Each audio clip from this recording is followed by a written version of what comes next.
Sejam bem-vindas, sejam bem-vindos ao LH Podcast, Conexões Químicas e Decisões. Se você tem interesse em assuntos e temas relacionados à educação, qualidade de vida e saúde, se inscreve no canal, compartilhe, dê suas opiniões. E hoje o nosso tópico é sobre intestino e cérebro, a conexão que você nunca imaginou. As integrações entre diferentes órgãos do corpo humano são fantásticas. O funcionamento correto dos nossos órgãos é essencial para nos manter vivos e saudáveis. Coordenar todas essas funções orgânicas e as suas inter-relações requer diversos mecanismos funcionais. E hoje, para falar de uma dessas correlações entre órgãos, como eu disse em relação ao título, né, o intestino e o cérebro, nós recebemos aqui a doutora Kátia Sivieri, que vai então nos orientar e guiar essa conversa entre esses dois importantes órgãos. A doutora Kátia Sivieri é graduada em Biologia pela Universidade Estadual Paulista Unesp e Nutrição pela Unip, doutora em Ciência e Tecnologia de Alimentos pela Universidade de São Paulo e 2 pós-doutorados em Ciência da Alimentação e Nutrição pela Unesp e em Microbiologia pelo Instituto Nacional de Pesquisa para Agricultura, Alimentação e Meio Ambiente, na França.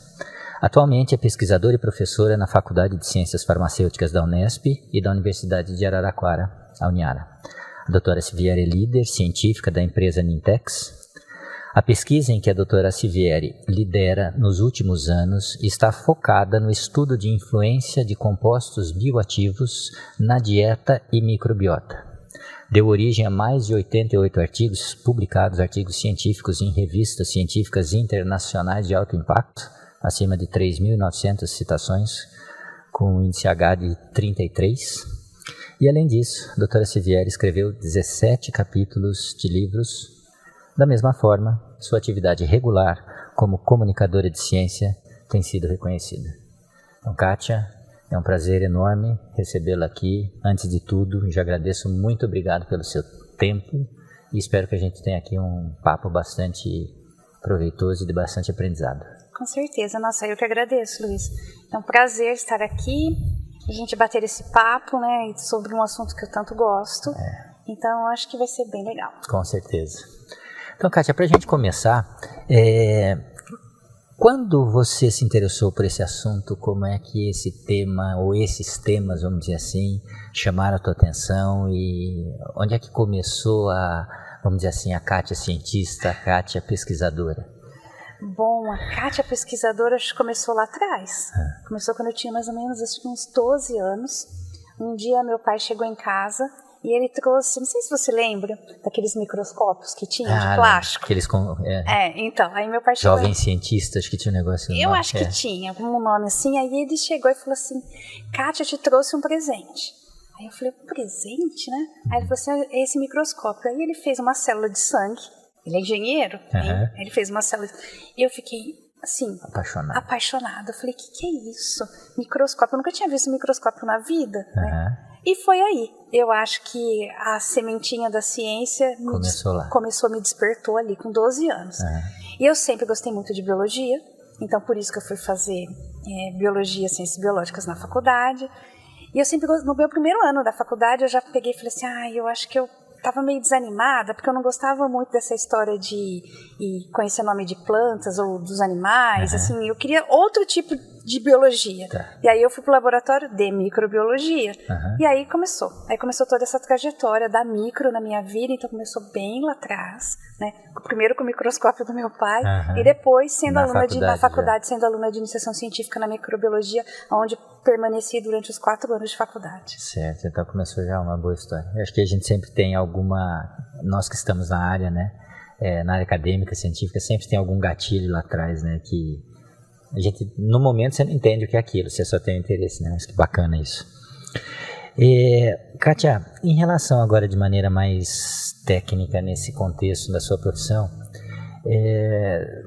eu não sei, né, quando a gente fala, porque já vou começar fazendo uma pergunta, quando a gente fala de microbiota, né, É o que eu vou chamar alguns tempos atrás, porque com a ciência, com descobertas, com estudos, às vezes você vai fazendo ajustes, mudanças e adequações de terminologias, né? Mas quando eu sou veterinário, na faculdade, quando a gente tinha aula sobre nutrição animal, falava-se muito em flora intestinal, né? Então, e isso já se passa um tempo, né? Estou formado faz 30 anos. Então, eu queria... Você consegue traçar assim um timeline, sei lá, de uns 10 anos, 20 anos, onde esse assunto eu vou dizer assim, ficou mais evidente, porque acho que pesquisas nas áreas sempre existiram, e pontos importantes, uns 3 pontos que você destaca assim, de importante nesse timeline até hoje?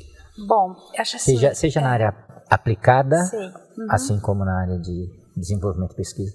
O que eu vejo, assim, que o divisor de águas em relação ao microbioma intestinal foi a descoberta e o avanço das técnicas moleculares de avaliação. Certo. Por quê? Porque a maioria dos micro-organismos que estão presentes no microbioma intestinal, eles são micro-organismos ou anaeróbios ou estritamente anaeróbios. Certo. Consequentemente, a gente não consegue identificá-los ou consegue com muito trabalho identificá-los com meios convencionais de cultivo. Certo. Que no caso na microbiologia convencional é onde você usa um plaqueamento, um meio de cultura e tudo mais. Então, que você tira isso do animal, do nosso corpo, para fazer numa situação experimental de laboratório. Para conseguir identificar, porque na verdade a gente sabia, né, sempre se soube que o microbioma intestinal, ou a microbiota intestinal, ou a flora intestinal, né, tinha uma importância. Okay. Só que ninguém sabia, isso vamos falar assim, há uns 15 anos atrás, né, as técnicas de avaliação eram ainda muito precárias, e nesses últimos 10, 15 anos se desenvolveu demais. Inclusive, quando eu comecei a estudar o tema, eu falava assim, eu preciso sequenciar uma amostra. Nossa, onde que eu vou fazer isso? Né? Tinha que mandar a amostra lá para a China para sequenciar, ou para uma universidade nos Estados Unidos. Literalmente, ou para uma universidade dos Estados Unidos. Aqui no Brasil, tinham poucas empresas que nos davam suporte a esse tipo de análise. Okay. E aí, com o advento, né, dessas melhorias dessas técnicas moleculares, né, de sequenciamento, de identificação desses micro-organismos, a gente começou a se apropriar do conhecimento. Certo. Então eu vejo que esse foi a divisão, né, antes e após esse avanço dessas técnicas moleculares. Essa ferramenta, essa estratégia trouxe essa possibilidade. Trouxe essa possibilidade de conhecimento. Certo. Sendo que, se a gente for olhar no macro, né, e a gente for pensar como se fosse num iceberg, se a gente vai utilizar técnicas convencionais de análise, a gente consegue ver a ponta do iceberg. Perfeito. O resto a gente não consegue ver com essas técnicas convencionais. Então a gente precisa de técnicas moleculares, onde a gente precisa extrair o DNA ou o RNA, e a partir do RNA ou do DNA, a gente começa a identificação. Isso. Então, a partir desse momento, a gente começa a entender quem são essas bactérias, primeiro, né? Então, são só bactérias também? Então você já ia perguntar assim, o que é essa microbiota intestinal? Como que ela é constituída? Exato. Então, quando a gente fala em microbiota, a gente pensa primeiramente em bactéria. Né? Sim. Só que não são só bactérias. Então, lá a gente tem bactérias, no nosso microbioma intestinal, a gente tem bactérias, a gente tem fungos, a gente tem vírus e a gente tem arqueias. Né? Tudo junto. Só que assim, aonde que a gente colocou a primeira lupa? Na parte da identificação de bactérias. E agora a gente vem uma camada mais recente na identificação de fungos e identificação de vírus e assim por diante, para conseguir entender toda essa composição. Então, quando a gente fala em microbiota intestinal, quem são? É essa composição, né, de bactérias, fungos, vírus, arqueias, que constituem o microbioma intestinal. Okay. Só que o microbioma intestinal é como, vamos pensar assim, um teatro. Né? Tá. Então, o microbioma intestinal é o teatro dessas bactérias, ou seja, né? Então, eu não tenho só as bactérias, eu tenho os genes. os metabólitos produzidos por essas bactérias, né, que fazem parte do microbioma intestinal, fragmentos desses micro-organismos também. Então, eu estou falando de bactéria muito, né, porque meu foco é mais bactéria. Mas fragmentos dessa população, por exemplo, no caso de bactérias novamente, LPS. Okay. Né? Ou outros lipopolissacarídeos, lipopolissacarídeos, né? Exato, né? Ou outros fragmentos. Então, consequentemente, quando a gente fala em microbioma, é muito mais amplo do que microbiota. Quando a gente fala de microbiota, a gente está falando de composição de micro-organismos que estão ali presentes, e quando a gente fala em microbioma, é essa composição e todo esse teatro de ações que está correlacionado com essa população. Perfeito.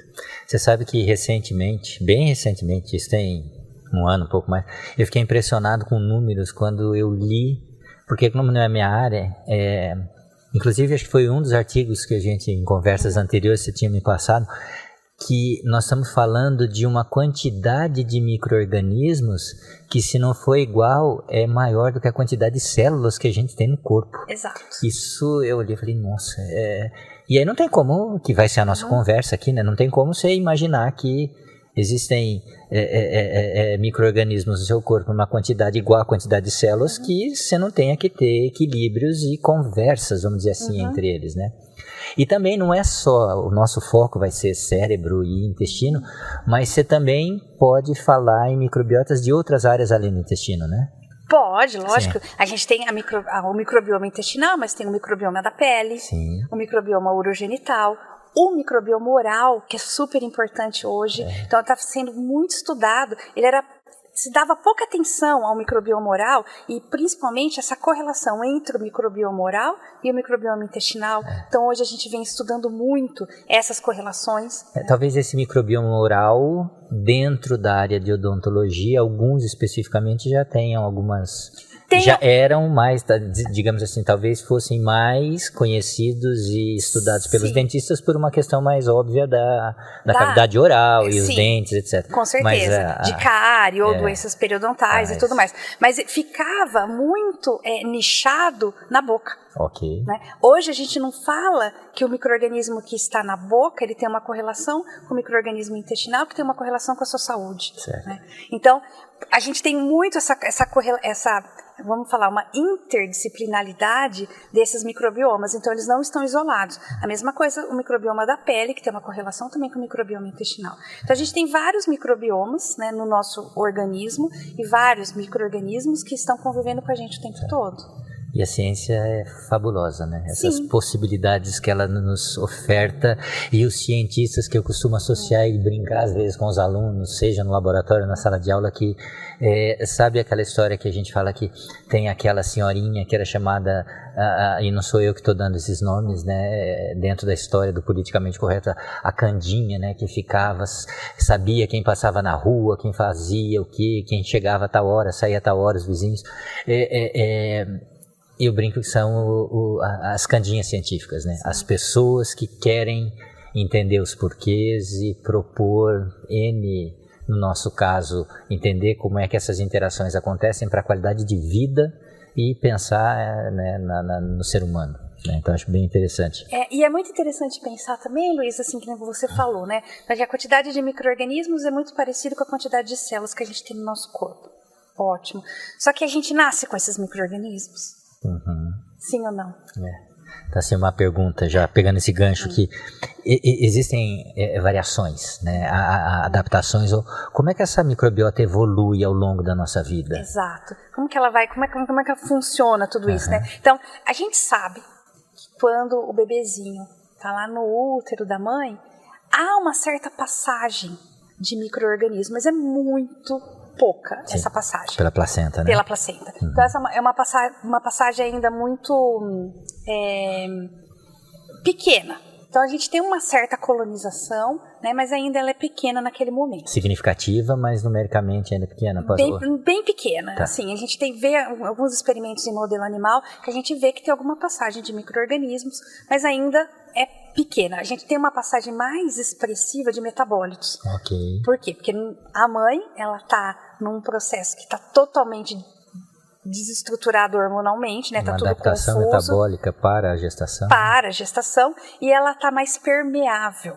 Né? A mucosa intestinal dela é mais permeável e, consequentemente, ela consegue permear muito mais metabólitos. Então, vai depender muito da saúde da mãe para o desenvolvimento do bebê. Então, essa permeabilidade tem a ver com possibilidade de que produtos desse micro-organismo, parte desses micro-organismos que vivem lá no intestino, vão para a corrente circulatória da mãe e aí, eventualmente, pode passar para o feto via placenta. Pode passar para o feto via placenta. Isso. E aí vai depender dos metabólitos, são metabólitos bons ou metabólitos ruins. Então, há até uma teoria bem interessante que essas doenças, né, que a gente tem hoje, essas várias doenças que a gente tem infantis, né, que não só infantis, mas que depois progride ao longo da vida, como o TDAH e até mesmo o autismo, pode se iniciar essa neuroinflamação ali. No desenvolvimento do feto, via passagem de metabólitos da mãe para o bebezinho. Olha que interessante. Mas assim, voltando na pergunta, então a gente tem, né, durante a gestação a gente tem essa passagem ainda pequena de micro-organismos, mas a maior contaminação acontece quando? Na hora do parto. No parto. Então a gente tem 2 tipos de parto clássicos, né? Sim. Então o parto vaginal ou o parto cesariano. No parto cesariana, a gente não tem a passagem do bebezinho pelo trato urogenital. Sim. E eu já disse, né, anteriormente que o trato urogenital faz parte de um microbioma bem rico. Certo. Né? Então, esse bebezinho que nasce de parto... E aí, predominantemente, vagina e vulva ali, né? Nessas regiões. Isso, vagina e vulva. Quando o bebezinho nasce de parto cesariana, aonde que é a contaminação dele? Na hora do parto. Na hora do parto, né? No ambiente ali do parto, que tem uma certa contaminação. Agora, o bebezinho que nasce de parto vaginal, ele tem uma contaminação bem importante na hora do parto pelo microbioma vaginal. E aí, é muito interessante porque esse microbioma ele é muito rico em lactobacilos. E aí já faz uma primeira contaminação benéfica. O rico no lactobacilos que você fala é o microbioma vaginal. Ele faz já essa primeira contaminação. Então, assim, o bebezinho, a gente tem vários estudos mostrando exatamente isso, que os bebês têm um perfil inicial de microbioma muito distintos dos que nascem de parto vaginal e dos que nascem de parto cesariana. Aí você vai falar assim, mas é o fim do mundo, Kátia. Então, meus filhos todos nasceram de parto cesariana. O microbioma dele é ruim. Não. A gente tem várias oportunidades de desenvolvimento. E aí a gente diz que os primeiros 1000 dias da criança é uma janela de oportunidade, assim, maravilhosa. Por quê? Nesses primeiros 1000 dias é onde você está fazendo esse desenvolvimento desse microbioma intestinal. Então, é um microbioma que é muito instável ainda, né? E aí, o que vai ajudar essa constituição do microbioma, desse microbioma inicialmente? Nós estamos falando em torno de uns 3 anos, então. Até uns 3 anos, isso, até uns 3 anos. O que a gente está... ela vai exatamente o que ela vai se alimentar. Sim. E principalmente nos primeiros anos de vida. Então, os primeiros anos de vida são fundamentais para esse desenvolvimento desse microbioma inicial da criança. Então, aí vem a amamentação materna, aleitamento materno, exato, que é o padrão ouro, né, de qualquer nutricionista. Espécie mamífera e espécie mamífera, exato, né, de uma maneira espécie mamífera, então esse é o padrão ouro. E especificamente no leite materno humano, a gente tem um oligosacarídeo, que é um oligosacarídeo do leite materno, que em inglês é HMO. E esse HMO, esse oligosacarídeo, ele é muito rico e ele acaba favorecendo o crescimento de algumas bactérias bem interessantes, entre elas bifidobactérias. Que são bactérias que hoje são conhecidas, muitas delas, como probióticas, que depois a gente vai falar um pouquinho sobre isso. Então, assim, esses primeiros meses, né, o primeiro ano de vida da criança, que ela se alimenta exclusivamente de leite materno, ela já está fazendo um enriquecimento desse seu microbioma de uma forma bem intensa. Está iniciando esse processo. Está iniciando esse processo. Aí você vai falar, não, mas meu filho não conseguiu fazer uma alimentação exclusivamente aleitamento materno. Teve que ir para a fórmula. É o fim do mundo? Não é. Não é. Por quê? Porque nos últimos anos também as indústrias alimentícias, elas acabaram desenvolvendo técnicas bem interessantes e desenvolvendo fórmulas bem interessantes que tem uma composição muito semelhante. Não semelhante, mas, por exemplo, adiciona oligosacarídeos no leite. Algumas fórmulas adicionam prebiótico, outras fórmulas adicionam probiótico. Para quê? Para ajudar e fortalecer esse desenvolvimento desse microbioma nos primeiros anos de vida. É um tema para outro bate-papo, mas eu fico imaginando também que na veterinária, se eu pensar em animais de produção, não é diferente disso, né? Quando eu penso em ração. E outra coisa que eu fiquei pensando, a senhora, que você falou do parto, você imagina então a situação de um animal que nasce num curral. Né? Então você tem aquele ambiente que não tem, obviamente que nós estamos falando de espécies diferentes, com tolerâncias diferentes, imunidades diferentes, mas é um outro papo, mas eu não tenho dúvida que o raciocínio segue essa mesma linha, né? Então a qualidade da alimentação, do aleitamento materno, da ração que vem depois, né? Então isso é muito, muito interessante, né? E não só a qualidade da alimentação, mas o estilo de vida que essa criança leva nesses primeiros 3 anos de vida. Então tem um estudo clássico de crianças que avaliou a microbiota e a imunidade de crianças dinamarquesas e elas foram divididas em 2 grupos. As crianças que ficavam brincando dentro da sala de aula, certo, e o outro grupo que ficava fora, no parquinho, brincando no parquinho. As crianças que brincavam no parquinho tinham uma microbiota muito mais fortalecida e diversa, e tinha um sistema imunológico muito mais fortalecido do que quando as crianças que ficavam enclausuradas lá dentro da sala de aula. Mostrando que essa contaminação ambiental também é importante. Faz parte? Faz parte. Então, assim, o meio ambiente, que as nossas avós falavam que era o S de sujeira, né? Mas não é bem assim. Mas, enfim, é importante a criança ter esse contato, né? Principalmente nesses primeiros 3 anos de vida. Então, ter contato com os animais, ter contato com a natureza, com a terra. E aí é o que você falou, né? Que se eu pego, por exemplo, se eu pensar que a pele é um local riquíssimo também, quer dizer, a hora que você começa a engatinhar, a estar num contato com o chão, né? Por mais limpo que seja da tua casa, ou se ele tiver contato no parquinho, uma fase da vida, o órgão sensorial da criança é a boca, né? Então tudo que ela pega vai pra boca, aí vai terra, vai grama, vai coisa que não deve ir, enfim. Então, vamos dizer assim, a natureza tomando conta de algumas etapas nesse início da vida e que agora a gente está entendendo que isso tem cientificamente uma importância. Importância no sentido de conhecimento agora, né? Então, e é muito interessante porque, então, a gente tem essa janela de oportunidades e a gente, sempre nessa janela de oportunidades, desses primeiros 3 anos de vida, então vamos correlacionar agora com o autismo, né? Quando que a gente começa a perceber que a criança pode está dentro do espectro. É ali nos 3 primeiros 3 anos de vida. Então, tem vários estudos mostrando que, lógico, que o autismo ele é uma doença multifatorial. Então, tem a parte genética forte ali, mas também tem a parte ambiental ali no meio. É interessante deixar isso claro que não é só, né, a microbiota e o que a criança come, quando ela come, que vai ser um fator decisivo, por exemplo, com o desenvolvimento de algumas doenças desse tipo, né? Como você acabou de falar, é uma situação multifatorial muito complexa, né? Muito, muito complexa. Mas é um dos fatores que a gente precisa prestar atenção. Muito. E principalmente nessa fase da vida. Então, por exemplo, crianças, né, que nesses primeiros anos de vida tem uma terapia, tem muitas infecções, né, recorrentes, ou seja, várias intervenções com antibiótico durante muito tempo. Isso é péssimo, porque o antibiótico, o que ele faz? Ele não é seletivo, né? E aí ele vai acabar com essas bactérias intestinais, e aí tem que voltar novamente. Elas voltam, né? Mas assim, muitas vezes não voltam só as benéficas, voltam muito mais um perfil mais patogênico, mais inflamatório. Então, tem que fazer muita atenção nesses primeiros 3 anos de vida, principalmente com a alimentação e com o uso contínuo de antibióticos. Que na minha época lá atrás, né, quando eu era criança, a gente não tinha esse controle do uso de antibióticos que a gente tem hoje. Né? E hoje se faz uma atenção regrada em cima disso. Então eu posso pensar nesse contexto que às vezes até efeitos colaterais, né? Uma diarreia que você pode ter por causa do uso do antibiótico também pode estar relacionado com essa mudança do medicamento. Com certeza. É o efeito colateral, efeitos colaterais. E aí vamos continuar na sua pergunta, né? Então, em relação, aos períodos da vida. Então, esse primeiro período é um primeiro período. Uma janela importante de colonização. Depois a gente entra na nossa infância, vida adulta.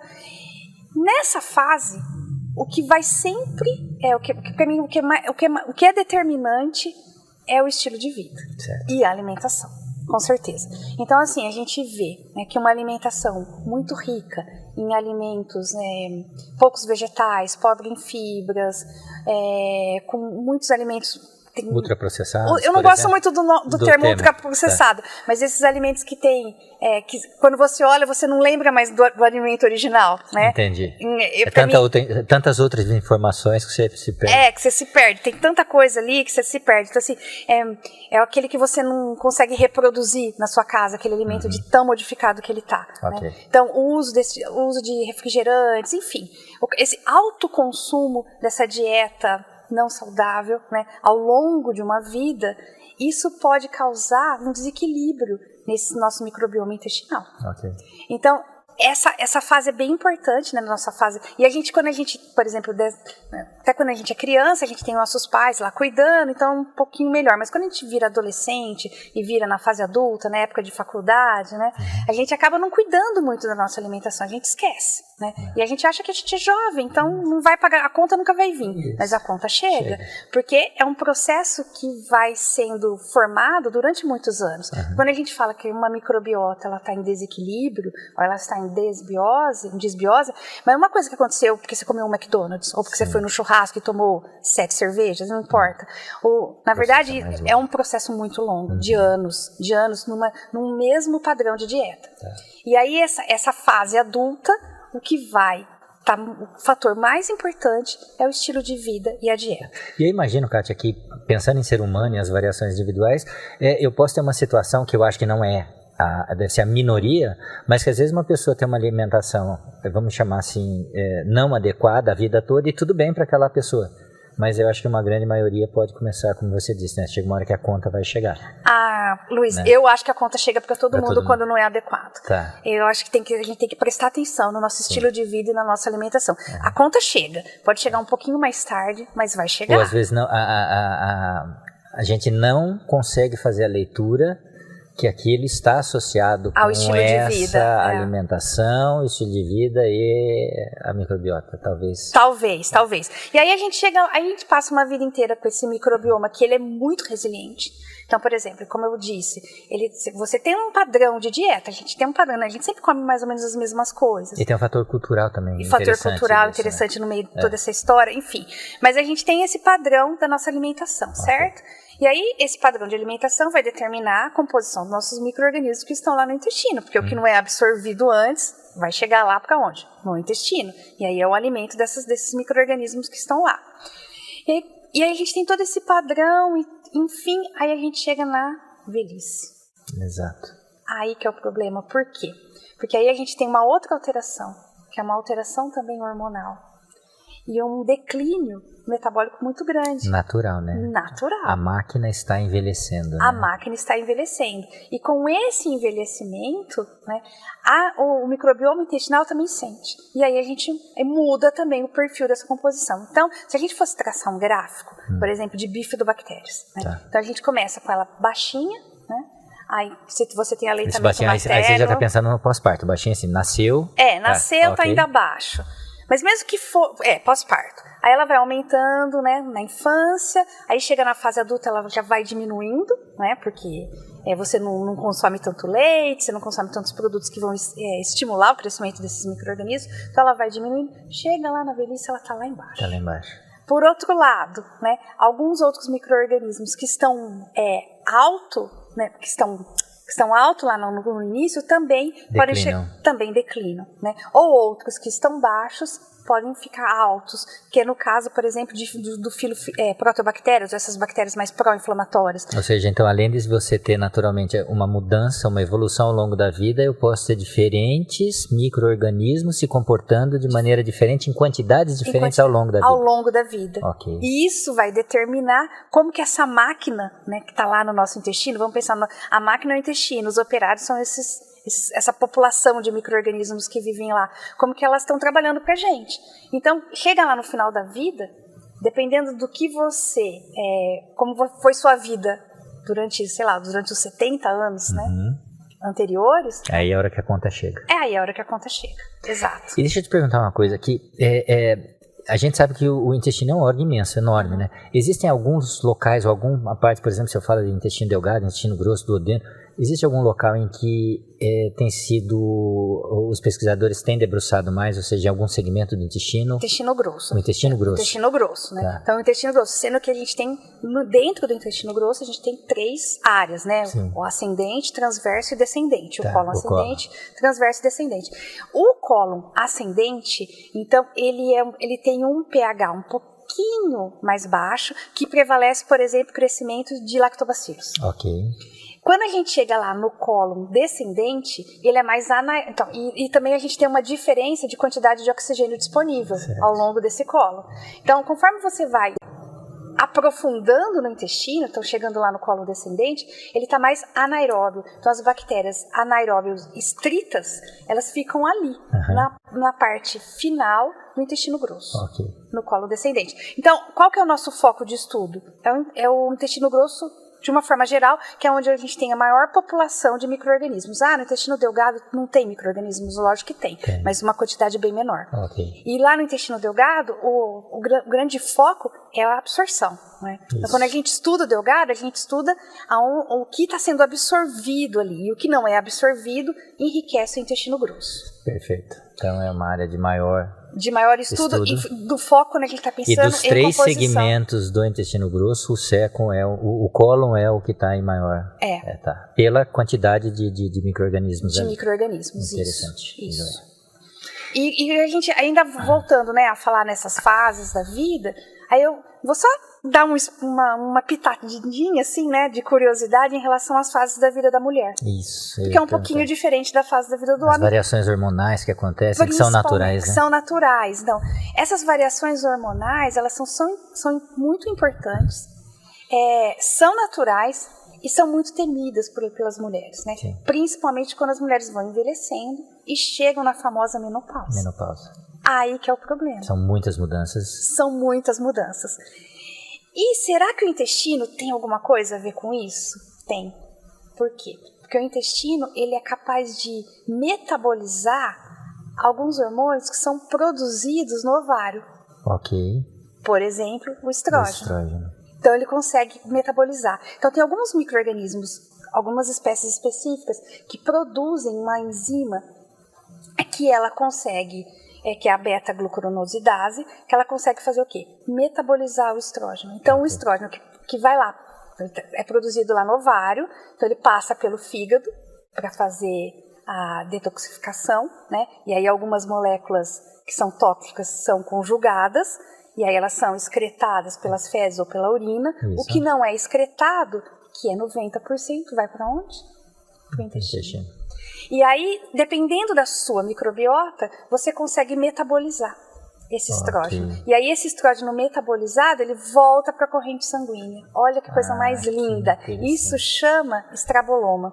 E aí ele volta para a corrente sanguínea. Estraboloma pelo nome associado com o hormônio estradiol. Exato. É isso? Exato. E aí ele volta como estradiol para a corrente sanguínea. E aí fazendo o ciclo. Então isso agora é uma ciência muito nova, muito recente. A gente consegue, por exemplo, associar mulheres com menopausa muito tardia pela composição do seu microbioma. E eu imagino, agora estou pensando aqui, porque pensar a gente pode, né? E aí, para explicar isso, que os cientistas e a utilização dos médicos têm que resolver, mas eu fico imaginando assim, uma situação onde a gente ouve várias vezes, inclusive até comentários de profissionais, né? Dos ginecologistas, que às vezes as mulheres na menopausa, algumas resolvem ou procuram fazer reposição hormonal. Né? E aí vem aquela história, né? Você está colocando no seu corpo hormônios em concentrações diferentes do que aquela fase da tua vida, né? Necessita ou tem. E aí tem as mulheres que não se adaptam, né? Então, talvez vai se abrir uma janela da gente, de os pesquisadores e os médicos agora também olharem, pensando no bem-estar, na qualidade de vida dessas mulheres nessa faixa etária, em que talvez eu vou ter mais um ponto de observação, né? Sim. Será que essa não adaptação a algum tipo de reposição pode também estar associada com essa riqueza aí de pode ser, mas o importante é, como eu disse anteriormente, ao longo da nossa vida, a gente ter um estilo de vida e uma alimentação adequada, porque não tem segredo. Quem que cresce que conseguem metabolizar esse hormônio? São micro-organismos benéficos, né? Como lactobacilos, por exemplo. Que a vida toda vai estar ali, né? O que vai ter são mudanças, concentrações diferentes, Exato. né? Então, assim, a gente precisa realmente ter uma alimentação muito rica em fibras para poder fazer que esse seu microbioma seja diverso e rico, para que ele te ajude lá na frente. Certo. Vai te ajudar durante a vida inteira, mas ele vai ser muito importante quando você chega na velhice. E eu fico pensando assim, a gente já discutiu que seria outro tema também, outro bate-papo. É a história que a gente fica pensando, né? Você tem uma situação que acomete de 13% a 15% da população mundial de mulheres, não na menopausa, mas uma outra fase anterior, que é a síndrome do ovário policístico, né? E tem muitos trabalhos que associam já pensar nessa síndrome também com a disbiose. Exato. Então, quer dizer, mas aí, até onde eu li, é mais a associação da disbiose com o processo inflamatório, né? A situação de possibilidade da obesidade ser reflexo. Enfim, aí você entra numa síndrome. Mas não uma correlação hormonal. Agora vai ter mais vamos dizer assim, mais um fator nessa patologia multifatorial, né? Com certeza. E ao mesmo tempo que a gente fica vendo possibilidades, isso me anima, porque você fica sempre com aquela esperança de que tem pessoas estudando sempre para que você possa ter um conhecimento e aplicar isso para melhor qualidade de vida, né? Com certeza. Kátia, agora, direcionando para um ponto mais associado ao nosso título, né? Assim, o que você tem para falar para a gente em associar essa microbiota intestinal com a saúde mental? O que a ciência tem de novo? O que a gente pode aprender um pouquinho disso? Muito, muito interessante, né? Essa associação entre saúde mental e microbiota. O cérebro e o intestino. Cérebro, né? O cérebro e o intestino. Todo mundo fala que o intestino é nosso segundo cérebro. Então, por que tudo isso, né? Você tocou no assunto, agora uma curiosidade minha. Quando eu li isso a primeira vez, faz bastante tempo, de um livro, num primeiro momento ainda tem essa associação de chamar o intestino como segundo cérebro, por ser uma das áreas que você tem mais quantidade de neurônios. Essa é a justificativa ainda. Tá? De neurônios de produção de neurotransmissores. Neurotransmissores, exato. Por exemplo, serotonina. 90% é produzido tudo lá no intestino. Certo. Então é por isso que é chamado de segundo cérebro, e começou todo esse alvoroço, né, em cima desse segundo cérebro, que muitos médicos, principalmente psiquiatras, às vezes não acreditam muito, né, no segundo cérebro, né, no intestino. Por quê? Porque a gente tem uma relação bidirecional, né, entre intestino e cérebro. Quem faz essa relação muito bem bidirecional, principalmente, é o nosso nervo vago. Sistema nervoso autônomo. O sistema nervoso autônomo, exato. Então ele consegue fazer essa bidirecionalidade, né, entre o que está acontecendo no cérebro, no intestino, e do intestino no cérebro. Por exemplo, motilidade, né, intestinal, secreções. Então ele consegue perceber tudo aquilo e fazer essa conexão. Ótimo.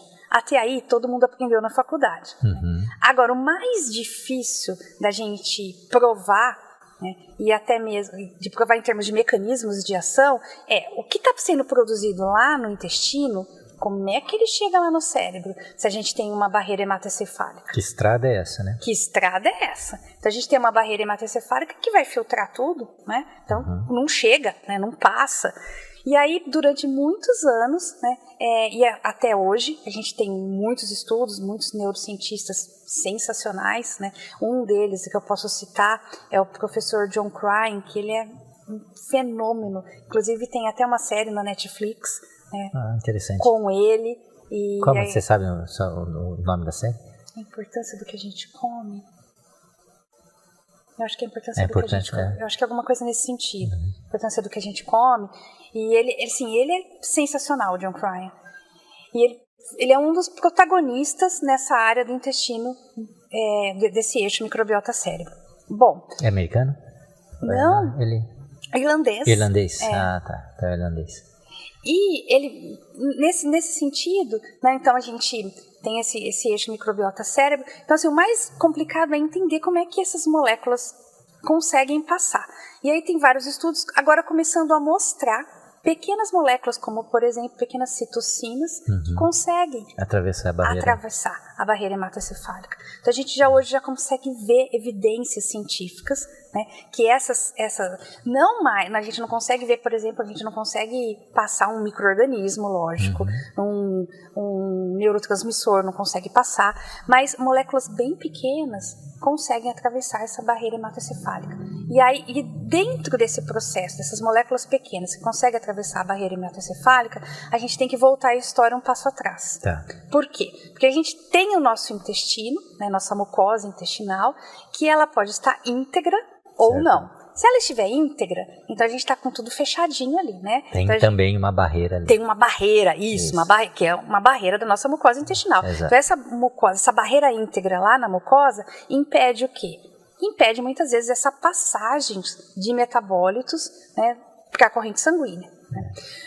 Quando essa barreira não está íntegra, então, quando a gente fala esse processo de disbiose ou um processo inflamatório, né, isso, como eu já disse anteriormente, não é um processo que acontece de um dia para a noite, é um processo de anos. Né, de desenvolvimento, a gente tem uma abertura na mucosa intestinal das tight junctions, que são aquelas proteínas de junção. Manter uma célula junto à outra, né? Para manter essas células junto à outra. Então elas são menos expressas, né? Porque ela está num processo ali bem inflamatório. E aí tem uma abertura que a gente chama de leaky gut, ou intestino permeável. Nessa questão do leaky gut, você tem uma passagem, um fluxo, né?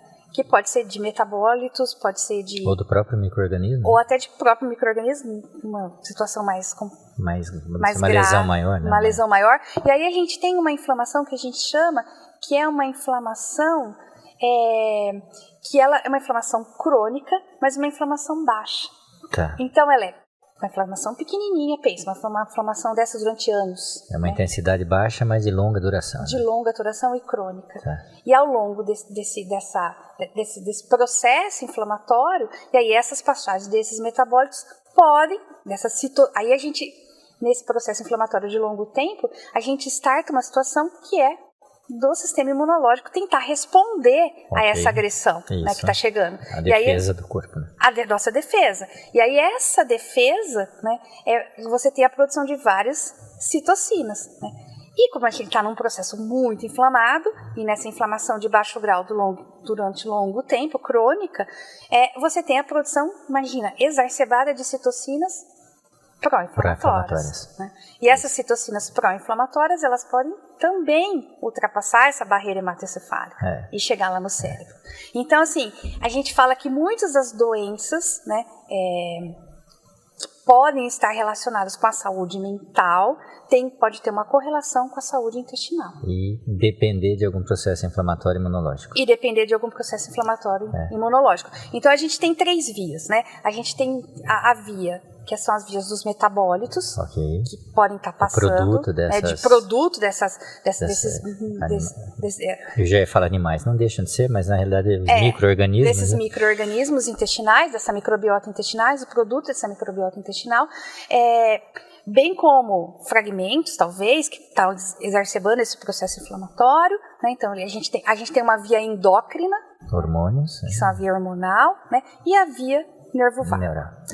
Uma coisa interessante aqui, né? Quando a gente fala de barreiras, né? Seja intestinal, seja hematoencefálica, nós estamos falando de estruturas que a gente tem no corpo que funcionam literalmente como uma barreira, né? Que selecionam substâncias que a gente tem na corrente circulatória, por exemplo, no sangue, e que quando você fala de uma barreira hematoencefálica, são estruturas que a gente tem na maioria dos vasos sanguíneos e que dificulta ou seleciona a passagem de componentes que estão no sangue para dentro do sistema nervoso ou no sentido inverso, né? E o mesmo raciocínio para o intestino, né?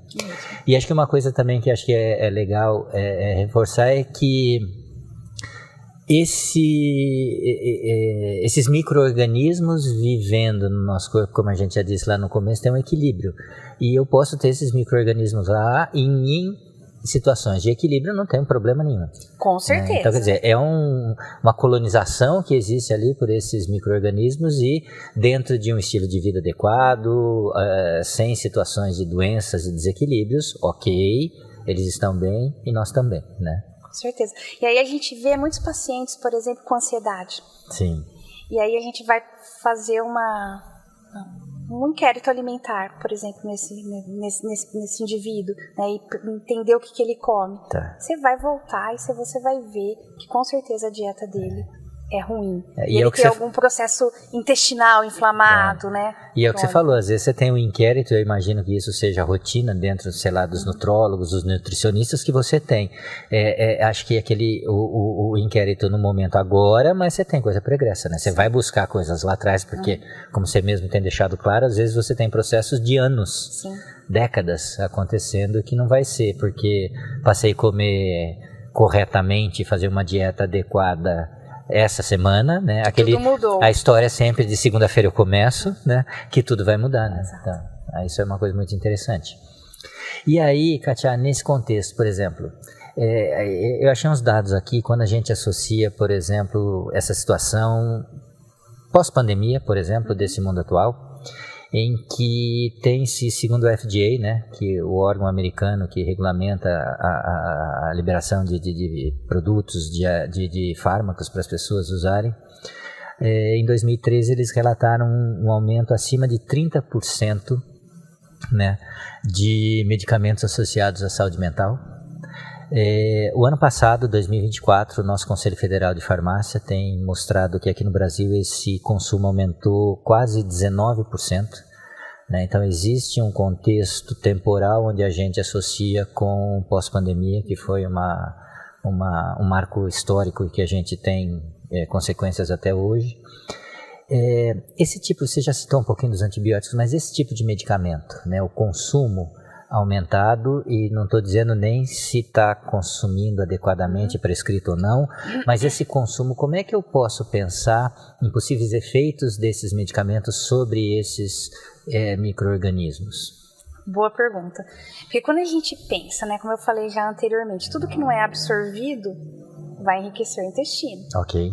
O mesmo acontece com os medicamentos. A gente está falando aqui no contexto de antidepressivos, por exemplo, mas a gente podia falar de qualquer outro tipo de medicamentos. Então, esses medicamentos, eles chegam, no caso dos antidepressivos ou outros, né, a parte que não foi absorvida, em algum momento vai chegar lá no intestino, no microbioma intestinal. Que é uma via para ser excretado com as fezes. Que é uma via para ser excretado com as fezes, exato. Né? É a passagem, né? Faz parte do fluxo. Exato.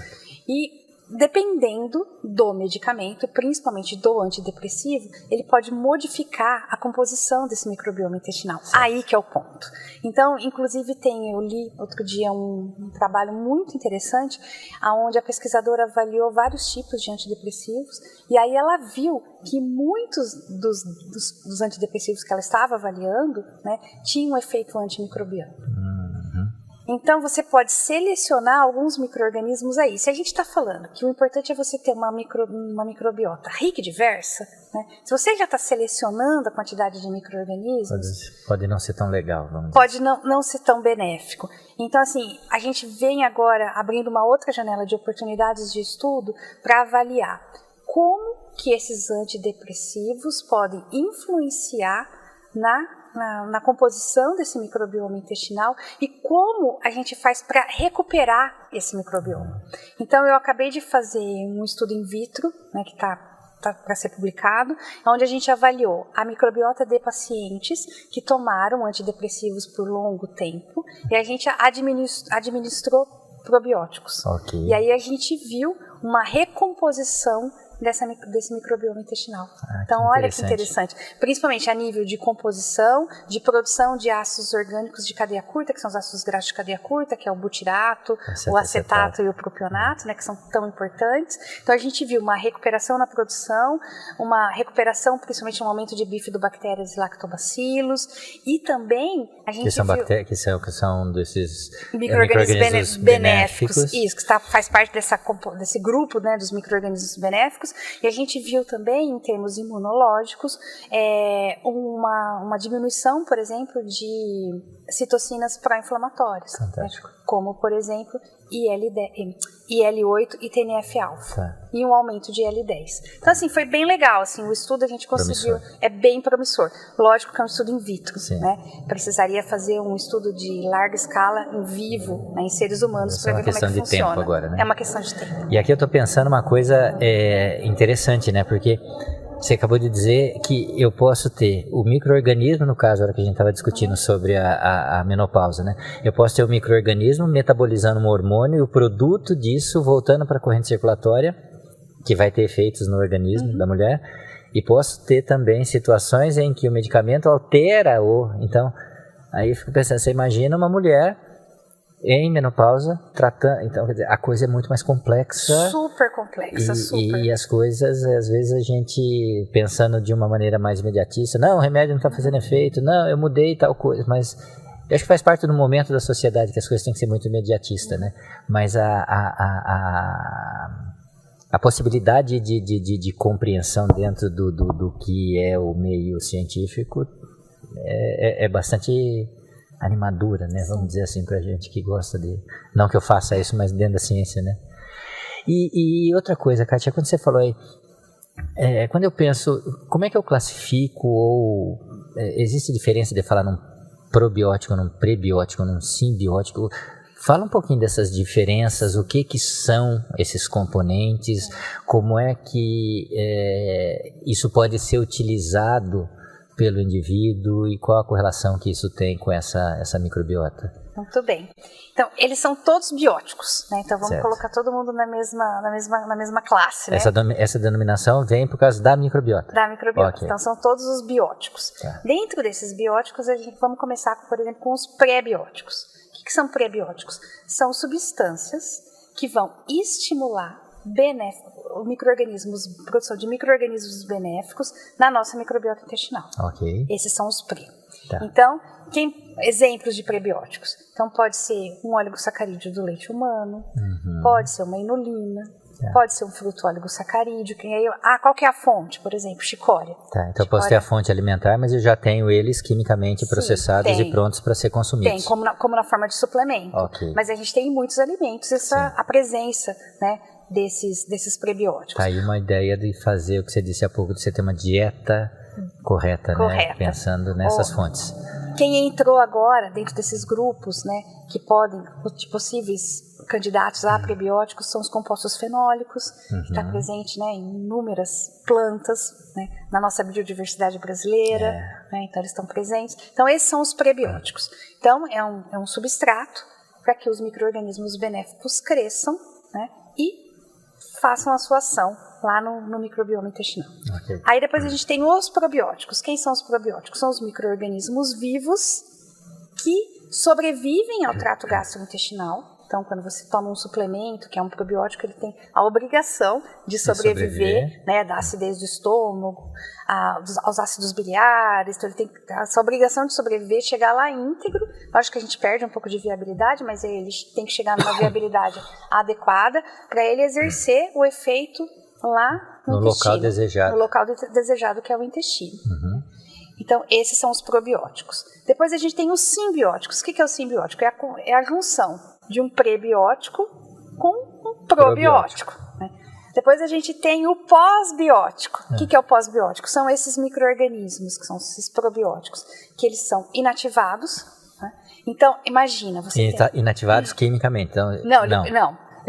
Geralmente ele é inativado termicamente. Tá. Então você tem um processo térmico que inativa esse micro-organismo, então não é mais um micro-organismo vivo. Tá, quimicamente que eu quis dizer assim, melhor dizendo, ele é processado para ter essa situação antes de você administrar? Isso.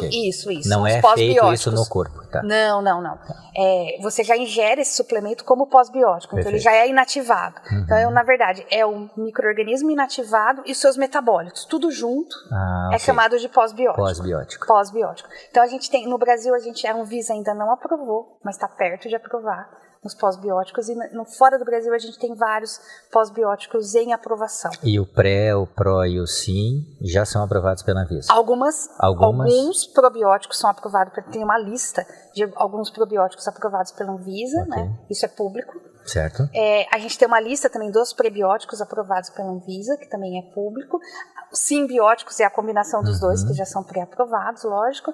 E aí os pós-bióticos ainda a gente não tem um pós-biótico aprovado ainda pela Anvisa, mas como eu disse, eu acho que está perto da sua dessa aprovação. E como ele não é mais um micro-organismo vivo, ele já é um micro-organismo inativado, a principal ação dele é dar um improvement, uma melhora no sistema imunológico.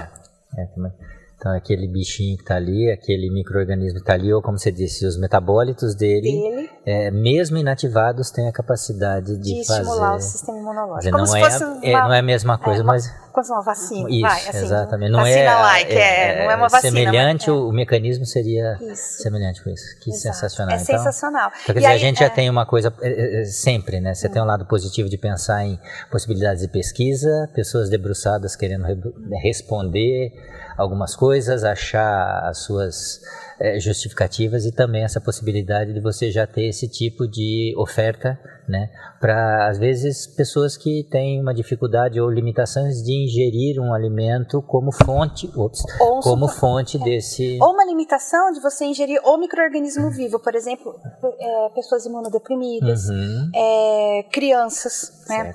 Então, por exemplo, os probióticos são pouquíssimos, são aprovados para crianças, né? São poucas cepas que a gente vê a aprovação. Então, é exatamente por isso, porque não é todo probiótico é bom, todo mundo faz a mesma coisa, não. Então, o efeito do probiótico é muito cepa dependente. Tá. Então, a gente tem um efeito mais geral, né, que para essa classificação como probiótico, como, por exemplo, melhora da homeostase intestinal, né, a melhora da produção de ácidos graxos de cadeia curta. Então, todos os probióticos fazem isso, né.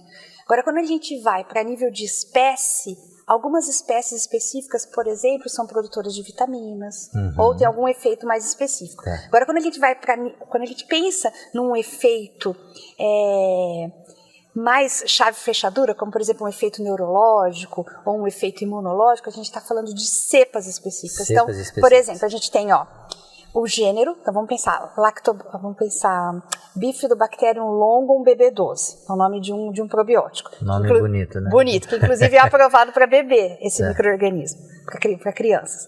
Então, Bifidobacterium é o gênero. Então, o gênero é aquela base que todo mundo faz, né? Okay. Então, todos os bifidobactérios têm essa ação de melhorar a microbiota, enfim. Okay. Longum é a espécie. Então, já tem efeito espécie específica.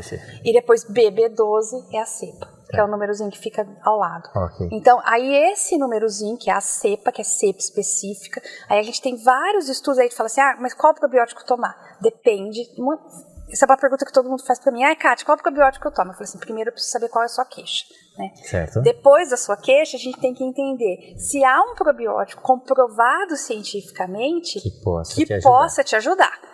E o terceiro esse que está comprovado cientificamente, ele está liberado pela Anvisa? Sim. Então a gente consegue encontrá-lo né, no mercado brasileiro, por exemplo. É porque você está falando disso, eu estou aqui na minha cabeça, voltando lá muito tempo atrás, quando eu era garoto. E o que você tinha era, sem nenhum conflito de interesse, né? Era o Yakult. Né? O Yakult, então, era o famoso lactobacillus vivos, e que é o que eu ouvia, eu me lembro, não sei se é isso, e que na década de 70 e 80, ou seja, alguns anos atrás, né? Se vendia de porta em porta. Né? Passava as vendedoras, todas uniformizadas, com carrinho que era térmico, enfim.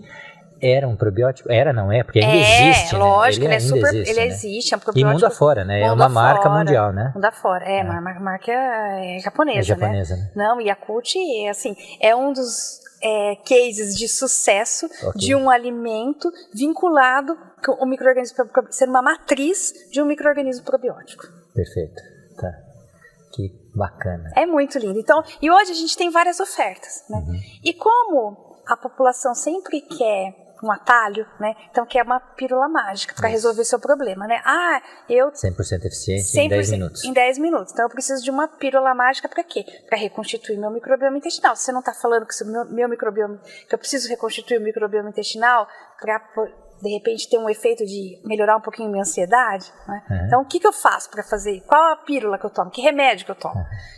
Infelizmente não existe. Não existe, porque assim a gente tem o mercado de suplementos hoje no Brasil e no mundo cresce de maneira avassaladora. Eu imagino. Cresce muito, né? Então todo mundo buscando e colocando alternativas no mercado para que os pacientes realmente tenham, né, opções, né, de inúmeros probióticos, prebióticos, simbióticos, pós-bióticos. Eu acho que uma coisa que você falou, ao mesmo tempo que você tem um lado positivo de você abrir possibilidades de diferença, também você tem que tomar muito cuidado, aí também vem dos órgãos regulamentadores, né, de que qualidade que você está falando, né? Exato, de qualidade você está falando. E nesse sentido, o que a gente vê é que a gente tem várias opções, né, que podem nos ajudar, é lógico, que esses suplementos vão nos ajudar, é claro que vão, mas a gente tem que sempre dar o passo atrás. A gente tem que fazer o dever de casa. O dever de casa. Coma bem, faça atividade física, assim, durma bem. Durma bem, faça atividade física, tenha um tempo para relaxar, que com certeza a composição do seu microbioma vai melhorar. Cuide-se de você. Cuide-se. Cuide-se. É o que eu falo assim. É a mensagem. Cuide-se. Eu falo isso sempre, que eu me considero, o meu maior patrimônio sou eu.